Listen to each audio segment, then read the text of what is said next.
जरा सोचो, इस दुनिया में तुम इकलौते मर्द बच जाओ और बाकी हर तरफ औरतें ही औरतें, परियां ही परियां। लेकिन जैसा तुम सोच रहे हो उतनी सीधी कहानी है नहीं। कहानी की शुरुआत होती है एक कमरे में जहां कई खिलाड़ी मैच खत्म होने के बाद नहा रहे थे। अचानक उनमें से एक खिलाड़ी को खून की उल्टी होने लगी और इसी तरह 7 दिन के अंदर एक एक करके सारे आदमियों की मौत हो गई। इसका कारण एक किस्म का वायरस था जिसकी वजह से एक महीने में हजारों आदमी अपनी जान गंवा चुके थे। वहीं औरतों पर इस वायरस का कोई असर नहीं हुआ। इस घटना के 8 साल बाद धरती पर मर्द बिल्कुल खत्म हो चुके थे, तो लाजमी सी बात है कि हर तरफ औरतों का ही राज था। इंसानी प्रजाति को आगे बढ़ाने के लिए औरतों ने वेलनेस नाम की एक संस्था बनाई, जिसमें जिस भी औरत की लॉटरी निकलेगी उसे मां बनने का मौका दिया जाएगा। इसके लिए वायरस फैलने से पहले के स्पर्म बैंक्स में मौजूद स्पर्म्स का इस्तेमाल किया जाता था। फिर न्यूजीलैंड में जेमी नाम की औरत को मां बनने के लिए चुना गया। वो अपनी दोस्त पिप और ननंद एलेक्स के साथ एक डेयरी फार्म चलाती थी। वायरस के फैलने से पहले जेमी अपने पति जैक्सन और बेटे के साथ एक खुशहाल जिंदगी गुजार रही थी, लेकिन इस महामारी में सब कुछ खत्म हो गया। उसकी दोस्त पिप तो वेलनेस के लिए ही काम करती है, लेकिन एलेक्स हमेशा से इस संस्था के खिलाफ थी। एलेक्स वेलनेस की लीडर लेन पर हमला करने के जुर्म में कई बार जेल भी जा चुकी थी। मोहतरमा इतनी बार जेल जा चुकी थी कि अब तो उनका वहाँ की पुलिस वाली कॉन्स्टेंस के साथ भी चक्कर चल रहा था। जब भी एलेक्स जेल से छूटकर घर जाती तो पुलिस उसके शरीर में एक ब्लिस बॉल डाल देती थी, जिससे उसे कुछ समय के लिए नशा हो जाता। ये कौन सी स्कीम है भाई? अच्छा, क्राइम किया इसने, नशे करवाओ इसे, चलो। एक दिन जब एलेक्स जेल से लौटी तो उसे ब्लिस बॉल के नशे की वजह से कुछ भी याद नहीं था, लेकिन उसने पहले ही जगह जगह पर कई नोट्स लगा रखे थे ताकि उसे पता चल जाए कि ब्लिस बॉल को निकालना कैसे है। पुलिस के साथ तो एलेक्स का रोज का लफड़ा था, तो उसने अपनी मदद के लिए जगह जगह पर नोट्स लिखे हुए थे। फिर उसने अपने शरीर की बॉल तो निकाल ली, लेकिन पूरे घर में खून के निशान रह गए। बाद में वो अपनी माँ से मिलने गई। पता चला कि वेलनेस प्रोग्राम के खिलाफ जाने के जुर्म में पुलिस ने उसकी माँ के शरीर में हमेशा के लिए ब्लिस बॉल डाल दी थी। ये भी एक कारण था कि एलेक्स को वेलनेस प्रोग्राम से इतनी नफरत थी। उधर जब जेमी और पिप वापस लौटे तो उन्हें एलेक्स कहीं नहीं मिली।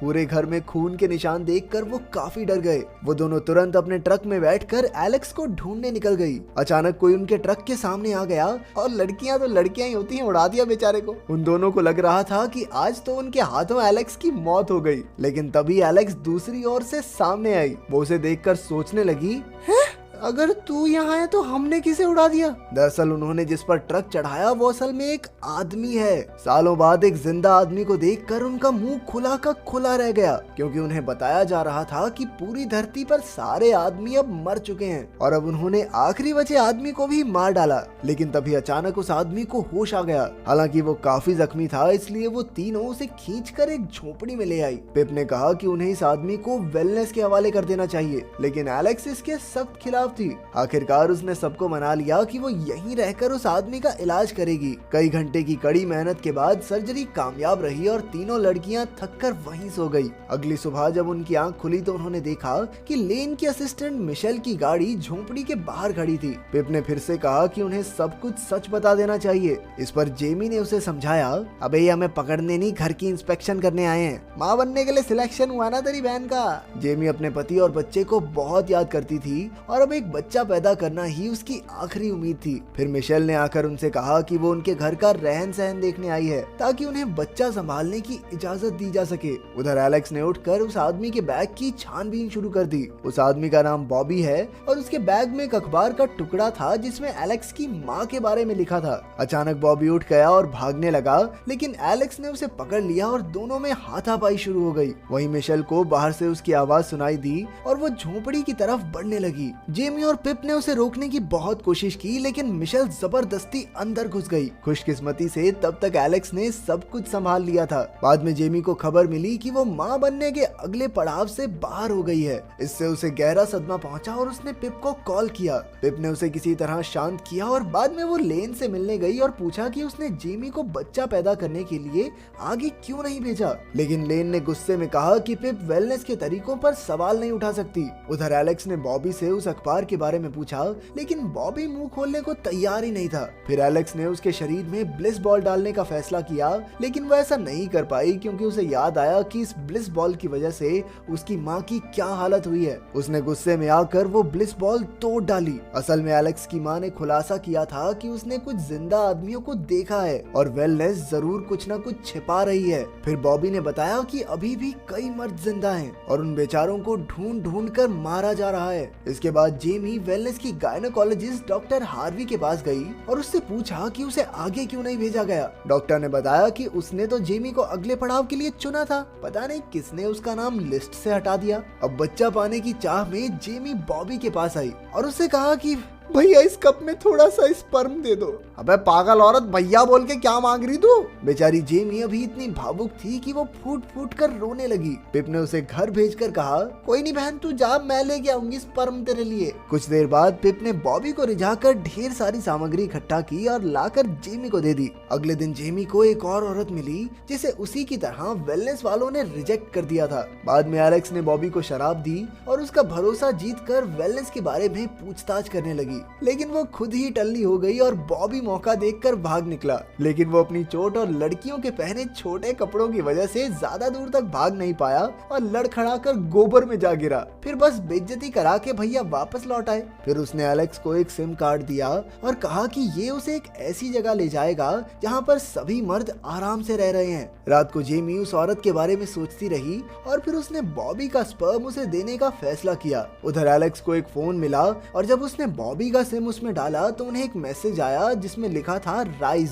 दूसरी ओर वेलनेस में पिप ने देखा कि बॉबी के स्पर्म वाली औरत को दवाई दी गई है क्योंकि उन्हें एक आदमी के जिंदा होने की भनक लग चुकी थी। उसने तुरंत ये खबर जेमी और एलेक्स को दी और तीनों झोपड़ी में इकट्ठा हुई। उधर पुलिस को भी किसी तरह झोपड़ी में आदमी के होने की खबर मिल चुकी थी। तभी बॉबी को फोन आया और एक आदमी ने उसे पता बताया। वहीं दूर एक औरत भी उनकी बातें सुन रही थी। तीनों लड़कियां बॉबी को लेकर वहीं छिप गई जहां सारे मर्दों को जलाया गया था, लेकिन उस औरत ने उन्हें ढूंढ निकाला और गोलीबारी करने लगी। बड़ी मुश्किल से वो सब जान बचाकर गाड़ी में भाग निकले। बॉबी ने बताया कि ये औरत वेलनेस के लिए काम करती है और इसने 2 हफ्ते पहले उसके दोस्त को मार डाला था। उससे बचते बचाते वो सब एक मेले में पहुंच गए और बॉबी ने एक कार्टून का भेष बना लिया। जल्द ही लेन और वो शिकारी मेले में आ पहुंचे और बहुत भीड़ होने की वजह से तीनों लड़कियां बिछड़ गई। तभी अचानक जेमी को उल्टी होने लगी और वो समझ गई कि वो प्रेग्नेंट है। वहीं लेन ने पिप को उसके पास बुलाकर कहा कि अगर वो बॉबी को उनके हवाले कर देगी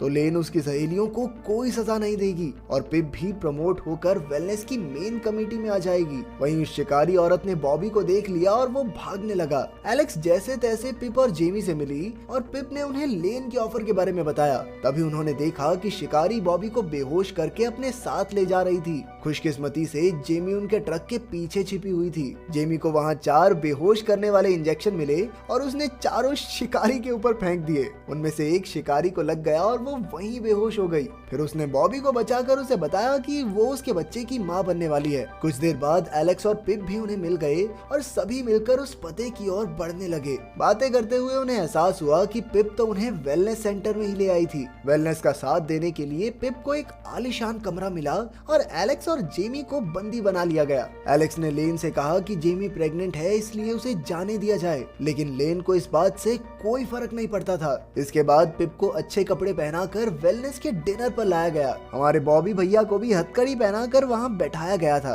पिप ने उससे बात करने की कोशिश की, लेकिन बॉबी उसके धोखे की वजह से उससे नाराज था। लेन ने उन दोनों को आपस में किस करने को कहा, लेकिन बॉबी ने गुस्से में उसी पर हमला कर दिया। जल्द ही सब औरतों ने उसे टेबल से बांध दिया और लेन ने पिप से कहा कि चल इसके साथ गुलू गुलू कर। सभी औरतें बेशर्मों की तरह उसे देख रही थी। पिप को सबके सामने ऐसा कुछ करने में बहुत झिझक हो रही थी, जबकि वेलनेस की वो बाकी औरतें बेशर्मों की तरह इस बात के सपोर्ट में थी। लेन ने धमकी दी कि अगर पिप ने ऐसा नहीं किया तो वो उसे वेलनेस से धक्के मारकर बाहर कर देगी। ये सुनकर न जाने पिप में कहां से हिम्मत आ गई और उसने सबके सामने लेन का पर्दाफाश करते हुए कहा कि लेन खुद दुनिया पर कब्जा करना चाहती है। उसकी बातें सुनकर बाकी लड़कियों को भी सच का एहसास हुआ कि लेन उतनी अच्छी नहीं है जितना सब समझते हैं। लेकिन लेन ने वहाँ खड़ी पुलिस वाली से पिप को बंदी बनाने को कहा। वो पुलिस वाली पिप को ऑपरेशन थिएटर में ले गई, जहाँ एलेक्स और जेमी के शरीर में हमेशा हमेशा के लिए ब्लिस बॉल डाली जाने वाली थी। उसने नर्सिस से कहा कि सबसे पहले पिप के शरीर में बॉल डालें, लेकिन जैसे ही वो नर्सिस मुड़ी उसने उन दोनों को बेहोश कर दिया।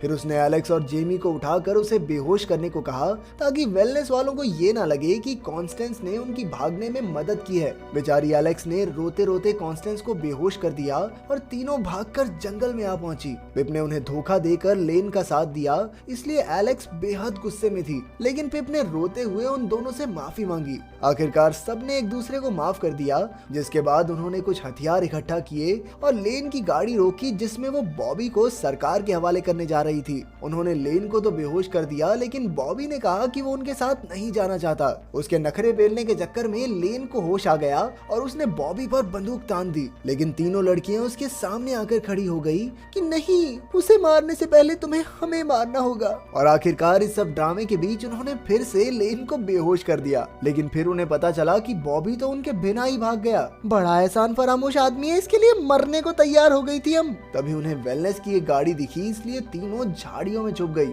उधर बॉबी फोन में बताए गए पते पर पहुंचा, जो असल में एक पुराना खेल का मैदान था। जल्द ही वो तीनों भी वहां पहुंच गई, लेकिन बॉबी डर गया क्योंकि बाकी के मर्द औरतों को देखकर खुश नहीं होंगे। अबे पागल है क्या, वो तो बहुत खुश होंगे, उनसे तो पूछ ले एक बार। अचानक शिकारी भी वहां आ गई और उसने कहा कि वो बॉबी को मारने नहीं, उसे बचाने के लिए आई है। तभी बिल्डिंग के सारे दरवाजे बंद हो गए और वहां एक जहरीली गैस भरने लगी। शिकारी ने तुरंत एक एयर डक्ट खोला और सबको उसमें घुसा दिया।